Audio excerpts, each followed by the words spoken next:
दोस्तों, Indian renewable energy development agency limited यानी IRDA की बात करें तो यहाँ पे बहुत बड़ी गुड न्यूज़ निकल के आ रही है। कंपनी को एक्सीलेंट रेटिंग मिली है और ये लगातार मिल रही है पिछले 4 सालों से। और इसके पीछे वजह इसका बिजनेस।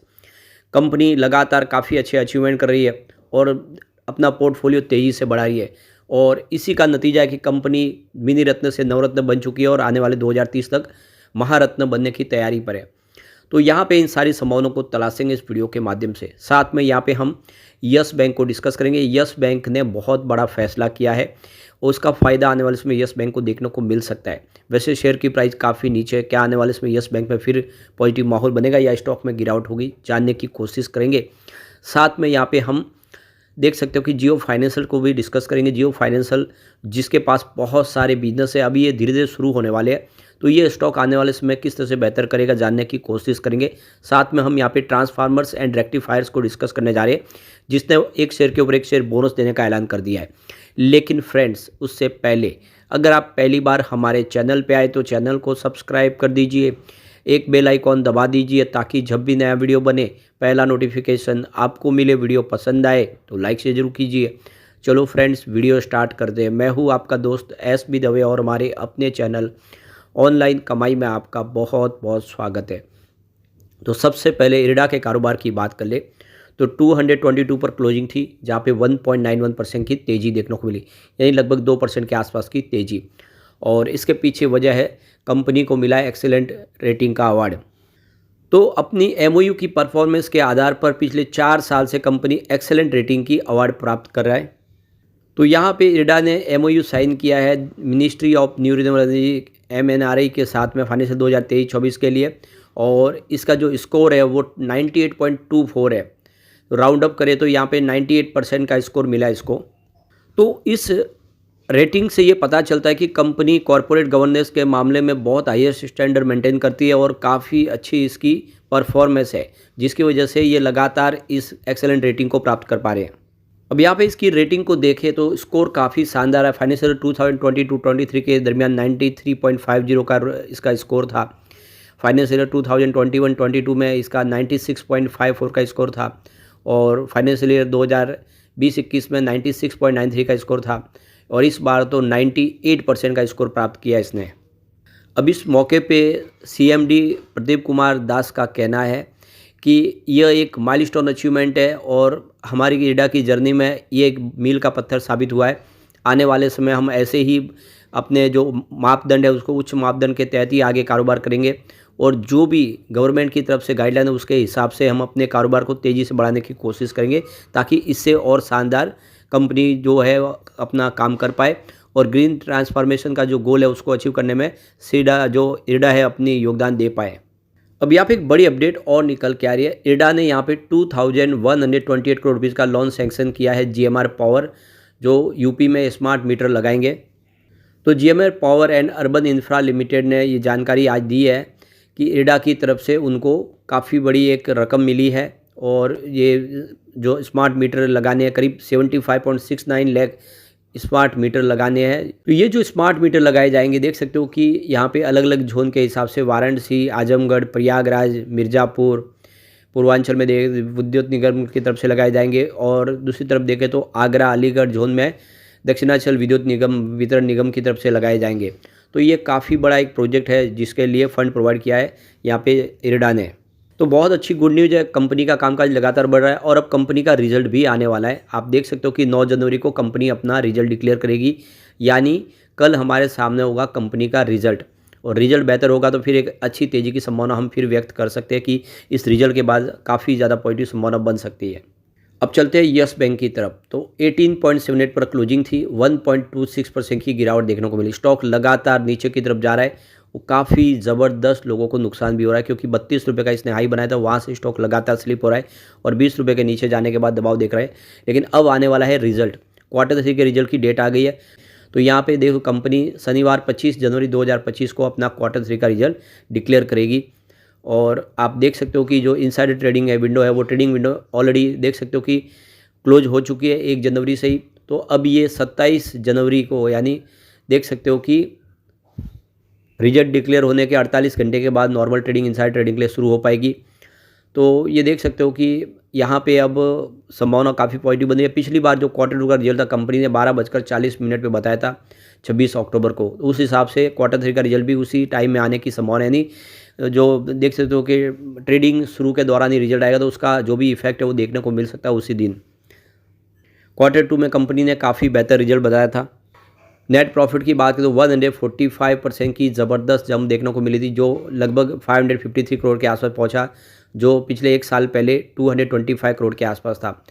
और कंपनी का इस दौरान जो इंटरेस्ट है वो करीब 7,730 करोड़ के आसपास रहा, जहाँ पे 15% की वृद्धि देखने को मिली, जो पिछले एक साल पहले 6,711 करोड़ के आसपास था। नेट इंटरेस्ट इनकम की बात करें तो वो 2,200 करोड़ के आसपास रही है, जहाँ पे 14.3% की ईयर ऑन बेसिस पे वृद्धि देखने को मिली। और नेट इंटरेस्ट मार्जिन की बात करें तो ये क्वार्टर ऑन क्वार्टर बेसिस पे स्टेबल रही 2.4% के आसपास। बैंक की नेट प्रॉफिट क्वार्टर टू के दरमियान देख सकते हो 10% की वृद्धि हुई है, और क्वार्टर ऑन क्वार्टर बेसिस पे देखें तो भी यहाँ पे काफ़ी बेहतर रही है। यानी कुल मिला के रिजल्ट काफ़ी बेहतर था, और इस बार आशा है कि रिजल्ट और बेहतर होगा, तो फिर एक शेयर की प्राइस में वृद्धि की उम्मीद की जा सकती है। अब यहाँ पे देख दो कि यस बैंक अपने बिजनेस को बढ़ाने के लिए कई नए प्लान कर रही है। अभी आईसीआईसीआई बैंक से लेकर दूसरी और बैंकों को अगर देखें तो सबसे शानदार इंटरेस्ट जो प्रोवाइड कर रही है इस समय एफडी के ऊपर, वो यस बैंक ही है। यहाँ पे लिस्ट देख सकते हो। रेगुलर और सीनियर सिटीजन के लिए एचडीएफसी बैंक 7% रेगुलर और 7.5% दे रही है सीनियर सिटीजन को। आईसीआईसीआई बैंक का भी सेम है, 7% रेगुलर लोगों के लिए है और 7.5% सीनियर सिटीजन के लिए, 50 पैसे एक्स्ट्रा है। एक्सिस बैंक देख सकते हो 7% रेगुलर के लिए, लेकिन सीनियर सिटीजन के लिए 7.75% का इंटरेस्ट रेट प्रोवाइड कर रही है। लेकिन यस बैंक रेगुलर के लिए 7.25% और सीनियर सिटीजन को 8% का इंटरेस्ट रेट प्रोवाइड कर रही है। एसबीआई का 6.5% का है रेगुलर के लिए और 7.50 है सीनियर सिटीजन के लिए। बैंक ऑफ बड़ौदा का 6.80% देख सकते हो रेगुलर के लिए है और 7.40% है सीनियर सिटीजन के लिए। पीएनबी बैंक का 6.5% है, देख सकते हो रेगुलर के लिए, और सीनियर सिटीजन के लिए 7%। तो इसमें सबसे शानदार जो एफडी पे इंटरेस्ट रेट प्रोवाइड कर रहा है वो यस बैंक ही है। इससे यस बैंक के बिजनेस में वृद्धि की संभावना बन जाती है, और ये आंकड़े काफ़ी उत्साहवर्धक है।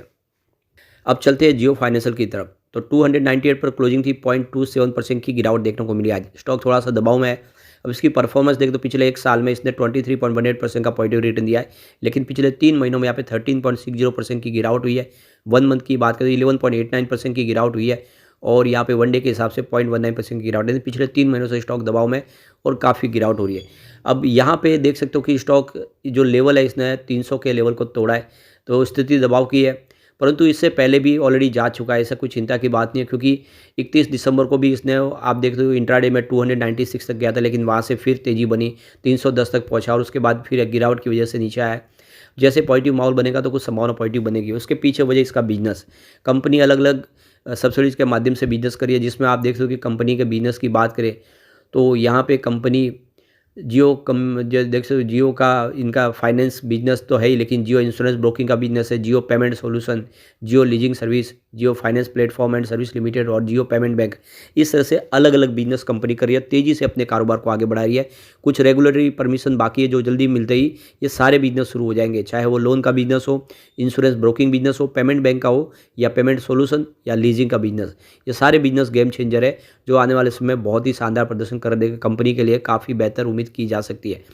तो अब क्वार्टर थ्री भी आने वाला, उम्मीद है कि इस बार क्वार्टर थ्री बेहतर होगा, तो फिर एक अच्छी तेज़ी की संभावना बन सकती है। अब चलते हैं ट्रांसफार्मर्स एंड रेक्टिफायर्स की तरफ। 1240 पर आज क्लोजिंग थी 0.32% की तेज़ी के साथ। अब कंपनी ने एक शेयर के ऊपर एक शेयर बोनस देने का ऐलान कर दिया है, तो 12 सालों के बाद कंपनी फिर से बोनस बांटने जा रही है, और साथ में कंपनी ने अपने रिजल्ट का ऐलान भी कर दिया है। तो यहाँ पे अभी रिकॉर्ड डेट का ऐलान नहीं हुआ है, तो आप अभी खरीदारी करेंगे तो आपको बोनस का फ़ायदा मिलेगा। 2013 में कंपनी ने पहली बार बोनस दिया था, जब 9 शेयर के बदले में 1 शेयर बोनस दिया था। इस बार कंपनी 1 शेयर के ऊपर 1 शेयर बोनस देने जा रही है। साथ में कंपनी ने अपने रिजल्ट का ऐलान भी कर दिया, और साथ में फंड जुटाने की योजना का प्रस्ताव भी रखा है। तो करीब कंपनी बोर्ड ने 750 करोड़ रुपये के फंड जुटाने की मंजूरी दे दी है। इस बार कंपनी का जो प्रॉफिट है वो 3 गुना अधिक से बढ़कर 55 करोड़ के आसपास रह गया, जो पिछले एक साल पहले मात्र 15.6 करोड़ के आसपास था। यानी प्रॉफिट में ज़बरदस्त जंप देखने को मिली है। इसमें 7 करोड़ रुपए की जो कंपनी है वो दूसरे स्रोतों से कमाई हुई है, लेकिन फिर भी अगर आप देखें तो अकाउंट में ये जो प्रॉफिट बढ़ा है वो बहुत ही ज़बरदस्त है। रिवेन्यू में भी 51.5% की वृद्धि हुई है, जो 559 करोड़ के आसपास रहा है। कुल मिला के बहुत ही शानदार आंकड़े और उत्साहवर्धक आंकड़े। कंपनी का एबिटाडा मार्जिन देखें तो 84.8 करोड़ के आसपास है, जो एक ये जो प्रॉफिट बढ़ा है वो बहुत ही ज़बरदस्त है। रिवेन्यू में भी 51.5% की वृद्धि हुई है, जो 559 करोड़ के आसपास रहा है। कुल मिला के बहुत ही शानदार आंकड़े और उत्साहवर्धक आंकड़े। कंपनी का एबिटाडा मार्जिन देखें तो 84.8 करोड़ के आसपास है, जो एक साल पहले 35.6 करोड़ के आसपास था। वही इसका एबिटाडा मार्जिन बढ़कर 15.2% के आसपास पहुंच गया, जो एक साल पहले 9.6% के आसपास था। तो काफ़ी बेहतर किया है और पिछले एक साल में निवेशकों को इसने 63% का पॉजिटिव रिटर्न दिया है, तो ये काफ़ी बेहतर है। फिलहाल ये एएसएम लिस्ट में शामिल है, स्टेज 4 में, ये भी आपको ध्यान रखना चाहिए। लेकिन फ्रेंड्स, कोई भी इन्वेस्टमेंट करने से पहले अपने फाइनेंशियल एडवाइजर से एडवाइस ले ले या अपना खुद का रिसर्च करें, क्योंकि मैंने वीडियो आपके एजुकेशनल पर्पज़ के लिए ही बनाया। वीडियो पसंद आए तो लाइक से जरूर कीजिए और चैनल को सब्सक्राइब कर दीजिए। Thank you friends.